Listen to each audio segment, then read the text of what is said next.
সকলকে শুভেচ্ছা জানিয়ে আমরা শুরু করছি বাংলা ব্যাকরণের সমাসের চতুর্থ পর্ব, অর্থাৎ শেষ পর্ব। এই শেষ পর্বে রয়েছে অব্যয়ীভাব, নৃত্য ও বাক্যাশ্রয়ী সমাস। প্রথমে আসি অব্যয়ীভাব সমাসে। যে সমাসের পূর্বপদ একটি অব্যয় এবং অর্থের মধ্যে সেই অব্যয়ের অর্থ প্রাধান্য পায় তাকেই অব্যয়ীভাব সমাস বলে। অব্যয়ীভাব শব্দের অর্থ যা আগে অব্যয় ছিল না তার অব্যয় হয়ে ওঠা।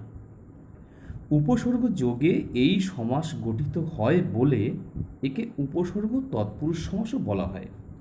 বিভিন্ন উপসর্গ যোগে এই সমাস গঠিত হয়, যেমন প্র, প্রতি, উপ, অনু, যথা, অ, আ, ফি, হর, গড়, বে ইত্যাদি।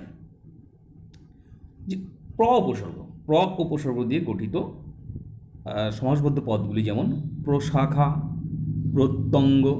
এখানে প্র ক্ষুদ্র অর্থে প্রযুক্ত হয়েছে। প্রশাখা ব্যাসবাক্য, ক্ষুদ্র শাখা, প্রত্যঙ্গ ক্ষুদ্র অঙ্গ। এরপর হলো প্রতি। প্রতি দিয়ে গঠিত সমাসবদ্ধ পদগুলি হলো প্রতিহিংসা, হিংসার বিপরীত, প্রতিদান, দানের বিপরীত। এখানে প্রতি বিপরীত অর্থে প্রযুক্ত হয়েছে। আবার প্রতিধ্বনি, ধ্বনির সদৃশ, প্রতিরূপ, রূপের সদৃশ। এখানে প্রতি সদৃশ অর্থে প্রযুক্ত হয়েছে। এরপর যেমন প্রতিদিন বিপসা অর্থে, দিন দিন, প্রতিক্ষণ, ক্ষণে ক্ষণে। এখানে প্রতি বিপসা অর্থে প্রযুক্ত হয়েছে। এরপর হলো উপ। উপ উপসর্গ যোগে গঠিত সমাসবদ্ধ পদগুলি হলো উপনগরী, নগরীর সমীপে, উপকণ্ঠ, কণ্ঠের সমীপে। এখানে উপ সমীপে বা নিকটে অর্থে প্রযুক্ত হয়েছে। উপ দিয়ে গঠিত অন্যান্য যে শব্দগুলি পদগুলি রয়েছে সেগুলি হলো উপদ্বীপ, দ্বীপের সদৃশ, উপগ্রহ, গ্রহের সদৃশ। এখানে উপ সদৃশ অর্থে প্রযুক্ত হয়েছে। এরপর হলো অনু। অনু দিয়ে গঠিত পদগুলি হলো অনুতাপ, তাপের পশ্চাৎ, অনুগমন, গমনের পশ্চাৎ। এখানে অনু পশ্চাৎ অর্থে প্রযুক্ত হয়েছে। এছাড়া আছে অনুধ্যান, ধ্যানের যোগ্য, অনুরূপ, রূপের যোগ্য, অনুগ্রহ, গ্রহণের যোগ্য। এখানে অনু যোগ্য অর্থে প্রযুক্ত হয়েছে। অব্যয়ীভাব সমাসে যথাদি উপসর্গ দিয়ে গঠিত কিছু পদ পাওয়া যায়, যেমন যথার্থ, অর্থকে অতিক্রম না করে, যথারীতি, রীতিকে অতিক্রম না করে, যথাবিধি, বিধিকে অতিক্রম না করে, যথাক্রম, ক্রমকে অতিক্রম না করে। এখানে যথা অনতিক্রম অর্থে প্রযুক্ত হয়েছে। একটু বলে রাখি, এখানে যথা দিয়ে যে পদগুলি গঠিত হয়েছে সমাসবদ্ধ পদ, সেই পদগুলির যথা উপসর্গটুকু বাদ দিয়ে যে অংশটুকু থাকবে তাকে অতিক্রম না করে। যেমন যথারীতি, যথাকে বাদ দাও, থাকলো কি রীতি, রীতিকে অতিক্রম না করে। এভাবে ব্যাসবাক্য বলতে হয়। এছাড়াও আ দিয়ে গঠিত কিছু পদ আছে, যেমন আমৃত্যু, মৃত্যু পর্যন্ত, আকণ্ঠ, কণ্ঠ পর্যন্ত। কিন্তু শৈশব, তখন কিন্তু শৈশব পর্যন্ত হয় না, তখন হয় শৈশব থেকে। একইভাবে জন্ম, জন্ম থেকে। এরপর আসি নিত্য সমাসে।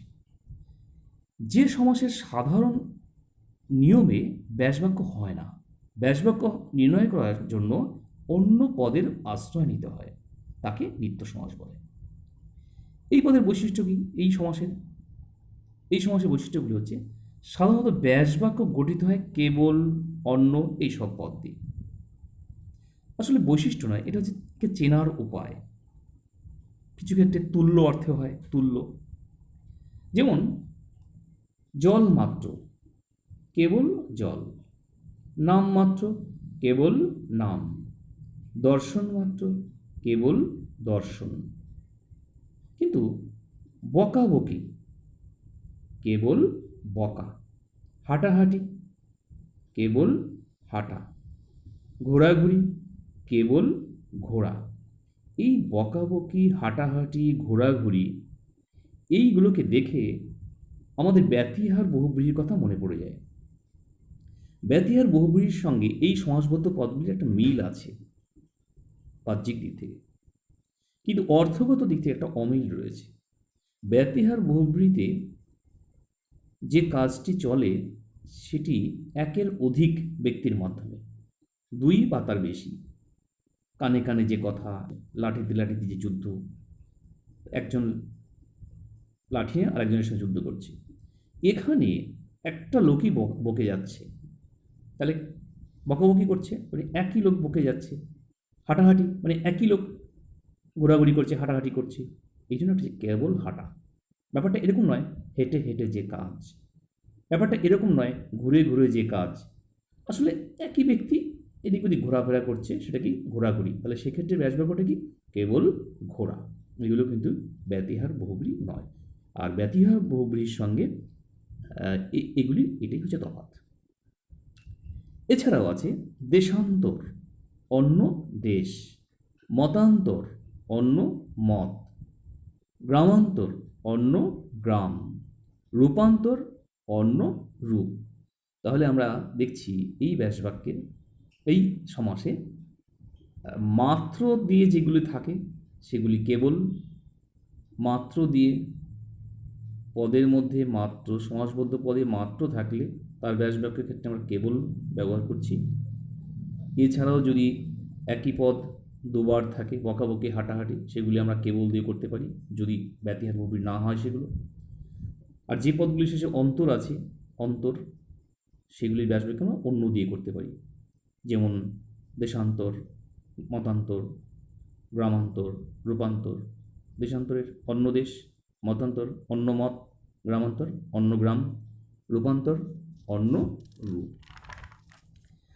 এরপর আছে বাক্যশ্রী সমাস।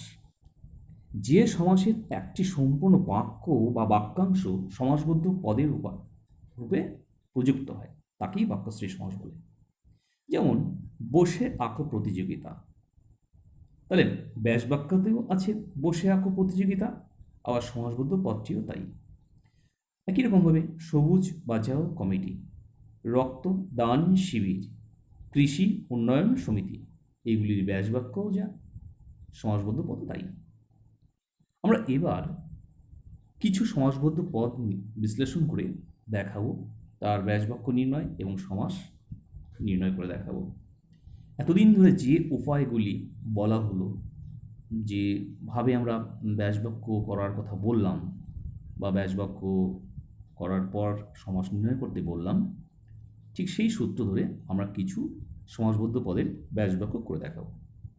যেমন পঞ্চপ্রদীপ, এই সমাসবদ্ধ পদটি যদি আমাকে ব্যাসবাক্য করতে দেওয়া হয় তাহলে আমরা কি করব? এরকম করব, পঞ্চ ও প্রদীপ, পঞ্চ যে প্রদীপ, যা পঞ্চ তাই প্রদীপ, পঞ্চ প্রদীপের সমষ্টি। এগুলি বলার কারণ যে কোনভাবে ব্যাসবাক্যটি করলে অর্থটা নির্দিষ্ট হচ্ছে, সুস্পষ্ট হচ্ছে। এখানে কিন্তু পঞ্চপ্রদীপের সমষ্টি বললেই অর্থটা পরিষ্কার হচ্ছে, স্পষ্ট হচ্ছে, অন্য ক্ষেত্রে হচ্ছে না। তাহলে সুতরাং আমরা এটাকেই ব্যাসবাক্য রাখবো। এবার এই ব্যাসবাক্যের শেষে কি আছে? সমষ্টি বা সমাহার। তাহলে সমষ্টি বা সমাহার থাকলে কোন সমাস হয়? দ্বিগু সমাস। সুতরাং এটা দ্বিগু সমাস। এরপর আসি পকেট মার। এই শব্দটিকে আমি আমার খুশি মতো ব্যাসবাক্য করলাম। পকেট যে মার, পকেট ও মার, পকেট কে মার, পকেট মারে যে। এবার দেখো তো এর মধ্যে কোনটা করলে অর্থটা পরিষ্কার হচ্ছে, স্পষ্ট হচ্ছে। এছাড়াও আমরা অনেক কিছু করতে পারতাম পকেটের মার, করতে পারতাম যা পকেট তাই মার, কিন্তু অর্থ স্পষ্ট হচ্ছে কিন্তু পকেট মারে যে, তাকেই কি পকেট মার বলা হয়। তাহলে এর শেষে কি আছে লক্ষণটা? যে। এই যে দেখে আমরা এর সমাসটা নির্ণয় করব। তাহলে শেষে যে থাকলে কোন সমাস হয়? আমরা ইতিপূর্বে তৃতীয় পর্বে বলেছিলাম কথাটা, শেষে যে থাকলে সেটা উপপদ তৎপুরুষ। এরপর আসি যৌবন কুসুম। যৌবন কুসুম, কুসুম মানে ফুল, তা যৌবনকে কুসুমের সঙ্গে তুলনা করা হচ্ছে। তাহলে যখনই আমরা এই তুলনা বুঝব, আমরা এর আগে বলেছিলাম যে তুলনা বোঝালেই সেটা কর্মধারয়ের সমাস হবে। আর কর্মধারয় কোনগুলির মধ্যে পড়বে? তুলনা হলে সেটা হয় কর্মধারয়ের উপমান হবে, নইলে উপমিত হবে, নইলে রূপক হবে। তাহলে উপমান যদি করি তো যৌবনের মতো কুসুম, আর যদি উপমিত করতে চেষ্টা করি যৌবন কুসুমের ন্যায়। আসলে যৌবন আর কুসুম এই যে তুলনাটা হয়েছে, এই তুলনাটা খুব গভীর, নিবিড়। নিবিড় বলেই এই দুটিকে আর ন্যায় দিয়ে করা হয়নি, এই দুটির উপর অভেদ আরোপ করা হয়েছে যেন দুটো একই। তাই এর ব্যাসবাক্য করতে হবে যৌবন রূপ কুসুম, আর মাঝে রূপ থাকলে রূপক কর্মধারয়। এটা একটু চর্চা করলেই পরিষ্কার ধারণা হয়ে যাবে। এর বলে সূচি বস্ত্র। তাহলে সূচি বস্ত্র আমরা কি ব্যাসবাক্য করি? সূচি মানে পবিত্র, তাহলে সূচি যে বস্ত্র। তাহলে সূচি যে বস্ত্র, মাঝে যে আছে, মাঝে যে থাকলে সাধারণ কর্মধারয়। এরপরে খা সাহেব। তাহলে খা, একজনকে খা সাহেব বলা হয়, কারণ তার পদবী খা, তাই খা সাহেব। যেমন আমরা বলি ঘোষবাবু বা চ্যাটার্জিবাবু বা বোসবাবু, বোস সাহেব। তাহলে এক্ষেত্রে ওই যিনি বোস, যাকে বোস বলে তার পদবী, তাকেই কিন্তু আমরা সাহেব বলছি। তখন আমরা বুঝি তাহলে যিনি বোস তিনি সাহেব। তাহলে এখানে হবে যিনি খা তিনি সাহেব। এর মধ্যে হয় যেমন পিতা ঠাকুর, দাদা ঠাকুর, মাস্টারমশাই, এগুলি এই পর্যায়ের মধ্যে পড়ে। তাহলে যিনি তিনি থাকলে সেটা কি হয়? আমরা এর আগেই বলেছিলাম যিনি তিনি থাকলে সেটা সাধারণ কর্মধারের মধ্যে পড়ে। এরপর হলো ভ্রমর কৃষ্ণ। তাহলে ভ্রমর কৃষ্ণ, এখানে কৃষ্ণ কিন্তু ভগবান কৃষ্ণ নয়, এই কৃষ্ণ হচ্ছে বর্ণ, রং, কালার। আর ভ্রমরের রঙও কালো। তাহলে ব্যাপারটা এরকম বোঝাচ্ছে যে ভ্রমরের মতো কালো বোঝাচ্ছে। তাহলে কি ব্যাসবাক্য? ভ্রমরের মতো কৃষ্ণ বা ভ্রমরের ন্যায় কৃষ্ণ। তাহলে এটা দেখে তো আমরা কর্মধারয় করব। কোন কর্মধারয়? ন্যায়। তাহলে হয় উপমান নয় উপমিত। কী করে ঠিক করব যে উপমিত না উপমান? আমরা প্রশ্ন করি এই যে সাধারণ ধর্মটা কৃষ্ণ এবং যে তুলনাবাচক শব্দ আছে ন্যায়, এইগুলির উপর ভিত্তি করে প্রশ্নটা করি যে ভ্রমরের ন্যায় কৃষ্ণ কে, কি, সে কি আছে এই পদের মধ্যে? ভ্রমরের মতো কালো, ব্যাসবাক্যটি ভ্রমরের মতো কালো, কিন্তু কে, কি নেই, তাহলে উপমিত নেই। এখানে উপমান আছে ভ্রমর, সাধারণ ধর্ম আছে কৃষ্ণ, তাহলে এটা উপমিত হলো না। তাহলে উপমিত না হলে কি হবে? উপমান কর্মধারয়। এরপর হলো জলমগ্ন। তাহলে জলমগ্ন, মগ্ন মানে ডুবে থাকা, তাহলে জলে মগ্ন, কোথায়? জলে, অধিকরণ করে বিভক্তি আছে, তাই এটি হলো অধিকরণ তৎপুরুষ। অনৈতিহাসিক। অনৈতিহাসিক মানে যা ঐতিহাসিক নয়, তাহলে কি ব্যাসবাক্য? নয় ঐতিহাসিক। এরকম হলে কি হয়? নয়, না তৎপুরুষ। এরপর হলো স্নান যাত্রা। তাহলে স্নান যাত্রা মানে স্নানের উদ্দেশ্যে যাত্রা। তাহলে উদ্দেশ্য মানে নিমিত্ত, উদ্দেশ্য বা নিমিত্ত থাকলে সেটা নিমিত্ত তৎপুরুষ। সর্বহারা, সর্ব মানে সব কিছু, তাহলে সর্ব হারিয়েছে যে, সব কিছু যে হারিয়েছে, তাহলে শেষে যে উপপদ তৎপুরুষ। অধ্যয়ন রত, অধ্যয়ন মানে পড়াশোনা, তাহলে যে পড়াশোনায় রত রয়েছে, নিযুক্ত রয়েছে, তাহলে এবার আসবে অধ্যয়নে রত। কোন বিষয়ে রত? অধ্যয়নে, অর্থাৎ পড়াশোনায়। তাহলে বিষয় বা কোন বিষয়? তাহলে অধিকরণ, তাহলে এটা অধিকরণ তৎপুরুষ। মোহমুক্ত, তাহলে মোহমুক্ত, তাহলে মানে কি? মোহ থেকে মুক্ত হয়েছে, তাহলে মোহ থেকে মুক্ত, থেকে কোন কারকে বিভক্তি? অপাদান, অপাদান তৎপুরুষ।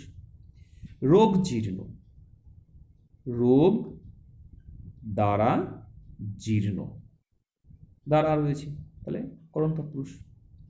কাঁচ পোকা, কাঁচ যে পদার্থ চকচকে, যেটা কাঁচ যার এদিক থেকে ওদিক দেখা যায়, পোকা, তাহলে একটা পোকা যেটা কাঁচের মতো পরিষ্কার, তাহলে এখানে সে তুলনা আছে, তাহলে কি করব? পোকা কাচের ন্যায়, তাহলে পোকা কিসের ন্যায় বা কাচের ন্যায়? কে? পোকা। তাহলে এখানে উপমিত মানে উপমেয় আছে পোকা, কাচের ন্যায় কে? পোকা, আর উপমান তো কাঁচ, সাধারণ ধর্ম নেই, তুলনাবাচক শব্দ আছে ন্যায়, তাহলে এটা হচ্ছে উপমিত কর্মধারায়। এরপর হলো চাঁদ বদন, বদন মানে মুখ, তাহলে যে মুখ চাঁদের মতো, তাহলে কি বদন চাঁদের মতো বা বদন চাঁদের ন্যায়, তাহলে চাঁদের ন্যায় কে বা কি? বদন, তাহলে উপমেয় আছে, এটাই উপমিত কর্মধারায়। আমরা সমাসের আলোচনা শেষ করলাম।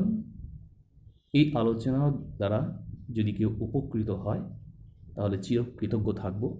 ভালো লাগলে লাইক করবেন, শেয়ার করবেন। এখানে রাখছি।